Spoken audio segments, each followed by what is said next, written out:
ചെങ്ങന്മാരെ നമസ്കാരമുണ്ട്. പോയി ശ്രീരാം.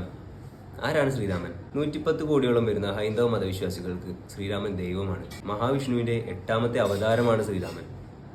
ഭാരതത്തിലെ ഉത്തർപ്രദേശിലെ അയോധ്യയിലാണ് ശ്രീരാമദേവൻ ജനിച്ചത്. ശ്രീരാമന്റെ ജീവിതത്തെ ആസ്പദമാക്കി ഒരു കാട്ടാളൻ എഴുതിയിട്ടുള്ള ഒരു മഹാകാവ്യമാണ് രാമായണം. ജയ് ശ്രീറാമെന്ന് ശ്രീരാമ ഭക്തർ പരസ്പരം അഭിസംബോധനയ്ക്കായി ഉപയോഗിക്കുന്നു. എന്നാൽ ഈയിടെ കേരളത്തിലെ ചില അല്പജ്ഞാനികൾ പറയുന്നത് ശ്രദ്ധിക്കേണ്ടായി. ജയ് ശ്രീരാം വിളിക്കുന്നത് ആളെ കൊല്ലാനാണത്രേ.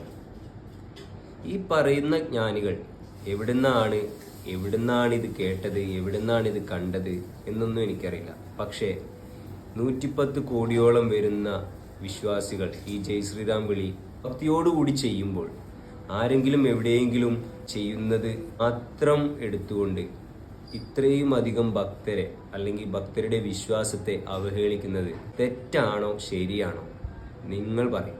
നിങ്ങളാണ് പറയേണ്ടത്. കാരണം ഇത് ജനാധിപത്യ രാജ്യമാണ്. നമ്മുടെ എല്ലാം വിശ്വാസങ്ങളെ സംരക്ഷിക്കാനുള്ള പരിപൂർണ അവകാശം നമുക്ക് മാത്രമാണ്. അത് മറക്കാതിരിക്കുക, മനസ്സിലാക്കുക. ജയ് ശ്രീറാം, ജയ് ശ്രീകൃഷ്ണ, ഹർ ഹർ മഹാദേവ്.